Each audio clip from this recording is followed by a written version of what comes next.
Your career is what you make it. There's no one pathway to what success looks like. This is the Convene Podcast. Deanna Nwosu, an industry professional with 25 years of experience in the hospitality and events industry, is our guest in this Season 7 episode. She currently creates internal events and experiences for employees at REI, where her role blends storytelling, content creation, and a passion for bringing people together.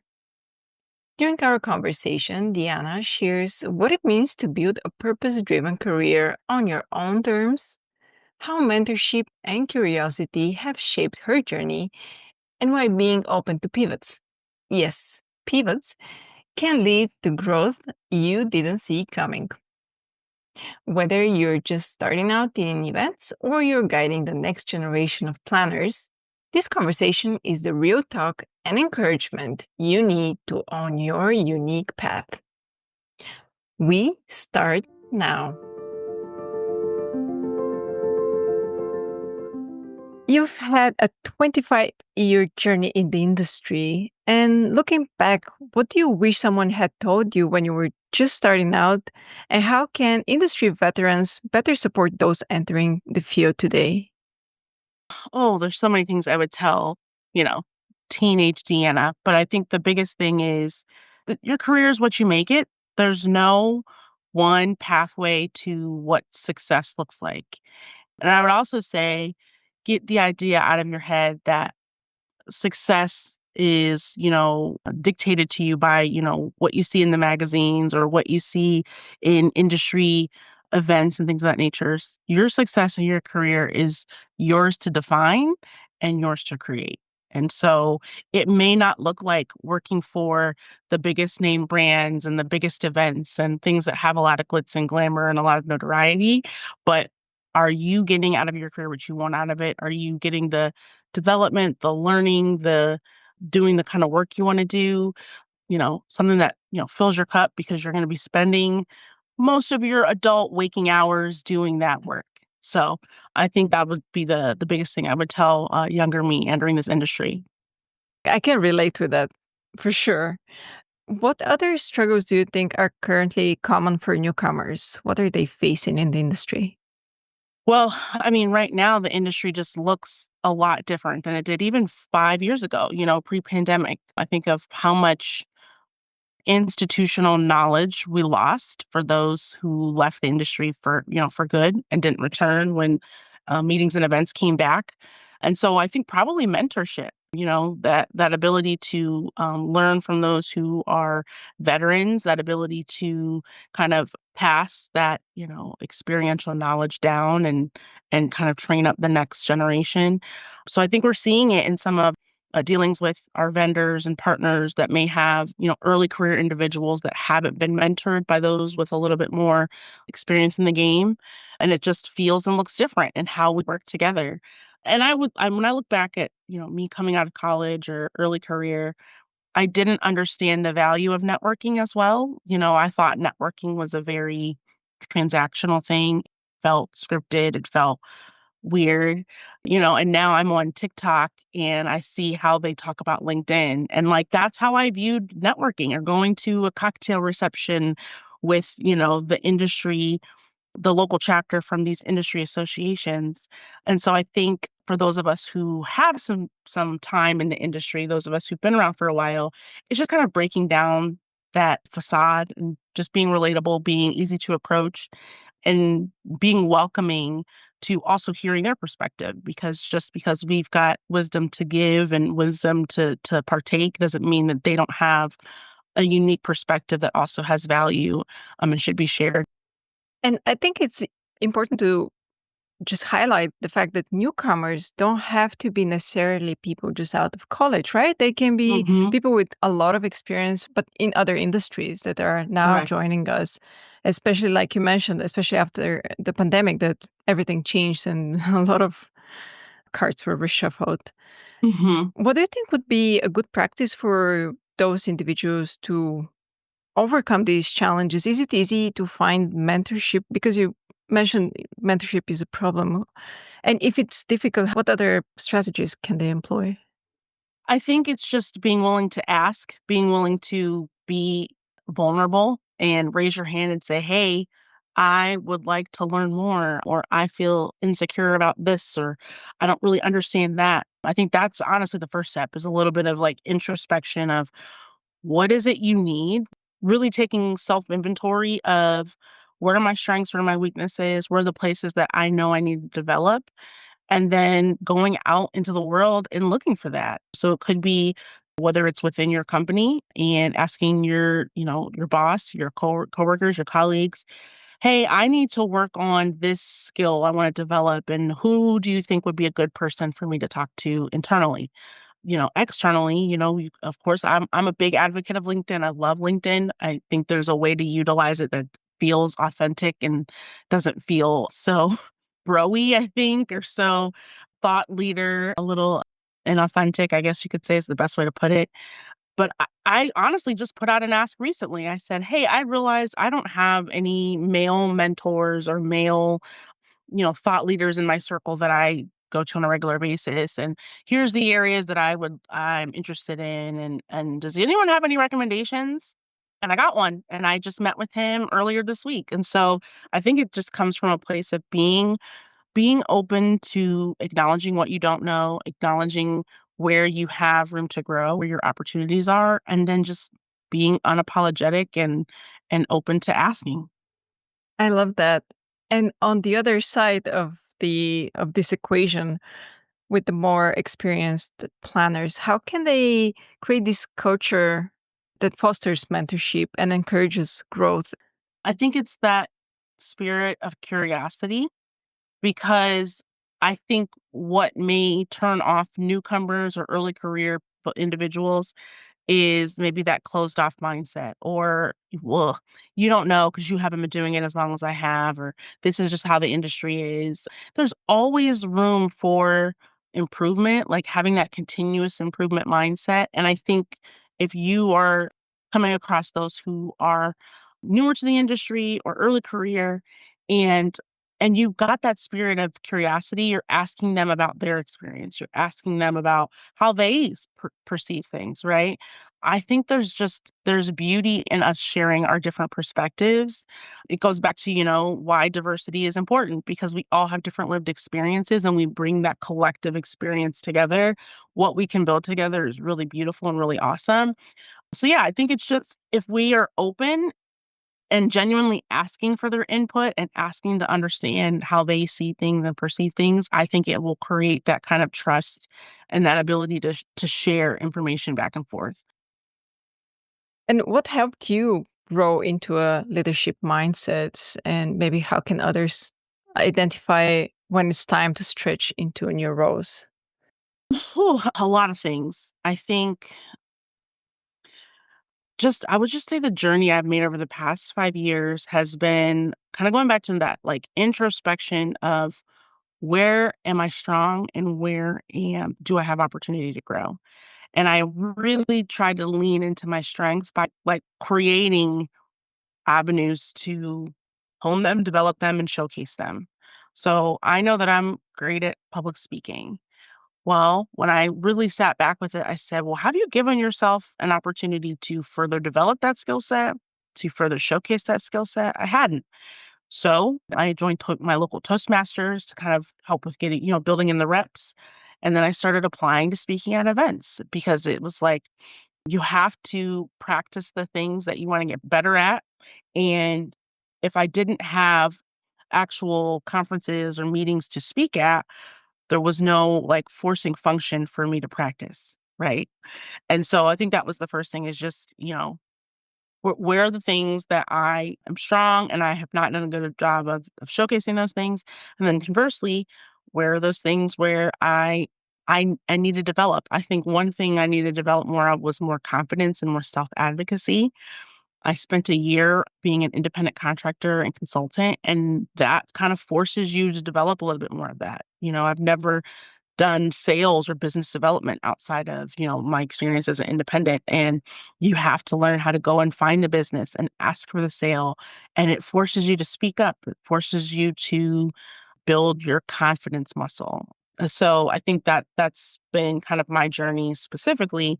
And I would say most recently, it's been about really, you're like, I have a 25-year career, but I mean, honestly, I do. I started working at Taco Bell in the summer of 2000, and that's the hospitality industry. Every job I've had from then to now has been some type of service delivery. It's been events, it's been hotel, it's been restaurant. There's always been an element of customer service. And so it's just like being on this side of it and looking back at all those different roles, just understanding they all had a purpose, they all had a input into where I'm at now and how I kind of lead today. Was there anyone that really saw your potential? A mentor that really gave that hand and said, I see a lot in you and let me show you what's your true potential. So I would say there's one clear as day moment that kind of was like a flip switched in me. And that was a previous job I had. And this was, I don't know, maybe around 2017, 2018. And a coworker was telling me, gosh, Deanna, you are so good at, she's just like, you could be like a newscaster. I just love the way that you can like present and you're just really good at public speaking. And I don't know, it's so interesting how someone's like one like offhand comment, something they're not even thinking of, like can really spark something within you. And like that was like a catalyst to me saying, you know what? I am good at those things. I do need to do more of that. And, shout out to her. This was a former colleague back when I was working in Ohio. And so that kind of, I would probably say the early seedling that kind of set off some things in motion. But I would say most recently, my former director here at REI, we talk once a month, and she has been great at really saying, Deanna, here's the things that you are great at, and here's where I see your potential. And here's what you need to do to go after that, right? It's one thing to say, hey, you've got potential. Hey, I see X, Y, and Z in you.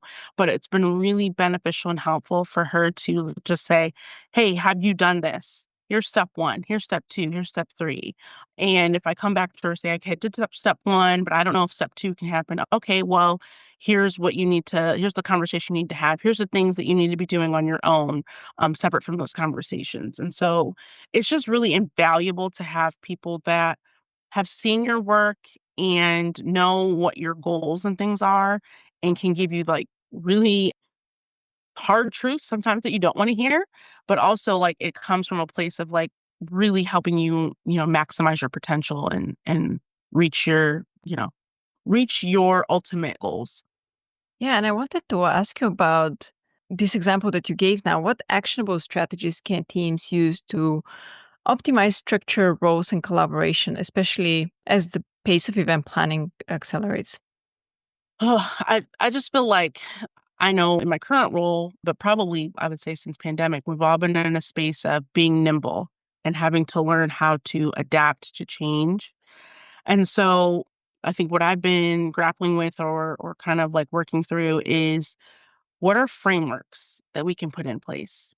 Meaning, here's a set of questions to help with decision making. Here's who makes decisions in certain scenarios, right? Like, I think creating those guardrails is really important because we have to be so adaptable. We have to be so nimble, and sometimes decisions have to be in a quick turn. Communications have to be shifted and pivoted and rescheduled. That I think it's more so about proactively asking what are our trigger points for when we need to send certain messages? Who are the audiences we need to prioritize in certain moments, right? Like having that kind of framework set up in advance so that when situations fall into our lap, which seems to be every 3 to 7 business days, there's something we're reacting to or adapting to, then you at least have some guidelines and some guardrails to make those decisions in those moments. So I think it takes intentionality in advance to just kind of set yourself up to be as flexible as possible. And your role at REI blends content storytelling and internal connection. So, how can event teams enhance collaboration with other departments to create more cohesive experiences? I think the biggest win that, I've experienced in that regard is really understanding what our partners, our internal partners, what their goals are. So if we're partnering on an event or they are, collaborating on a certain program, it's understanding how does this fit within their goals? How does this one-off experience tie into what they are attempting to accomplish, whether it's, a big, huge, enterprise-wide project, or if this is just, oh, we've got to communicate this out to employees because this change is coming, right? So whether it's, your IT team that has big changes and they want to just get, a message at an event, okay, well, what's the best way to utilize that message? Because how does this fit within your bigger project and your bigger rollout? If it's the people team that has some big project that we're rolling out across the enterprise, it's okay, what are the repeatable phrases and what's the repeatable stories that we can kind of kick off at this in-person experience, and then throughout the year through content and communications we are re-emphasizing and repeating those things. So it's just a matter of understanding what are their goals and zooming out and understanding how this moment, this experience is a piece of the puzzle. And for those new to the industry, how can they effectively communicate the value of events to leadership and stakeholders who may not really get it right away? I think it kind of goes back to that. And I think as event professionals, it's going to sound a little counterintuitive, but we have to zoom out of the event. And I think it also is to our benefit if we can get our finger, like a little grasp on work that is outside of our events, right? And so we can look at our events as channels. This is an opportunity to relay a message as part of a bigger strategy. Or this moment in time, I'm in an internal event. So a lot of our events are about, engaging our employees, connecting them to each other, connecting them to the brand. Okay, well, what are those other things? What's secondary to that where, okay, we've got brand moments that are, customer facing, and how do we tie that in? We've got, again, big ERP rollouts and we're updating frameworks and we're updating software. How are we folding in some training opportunities to make sure people know what's coming down the pipeline and they're ready for, changes and things to the system? So it's just kind of like taking a click out of what are the secondary and tertiary waves of impact of this moment and this experience? And then it's a lot easier to go to stakeholders, to go to executives, because they really don't care what we're eating. They don't care about the AV, but they do care about how people are walking away from that moment, how we're setting them up for, you know, helping customers, how we're setting them up to decrease costs. They do care about those things. And so it takes a step out of some of that really granular conversation and speaking to those secondary, tertiary potential outcomes if you land the event objectives as desired. And I'm sure that many industry leaders have heard the fact that, event planners are just logistics. They don't have strategic skills, but you're speaking exactly on the contrary. There's a lot of strategy and thinking beyond just logistics and just one single event. Hmm. So I Hmm. hope newcomers also pick on that because it's not just booking a room and F&B. Right, right. And the thing is, like, what we do is strategic. There's only so much you can beat your head against the wall to help people get it.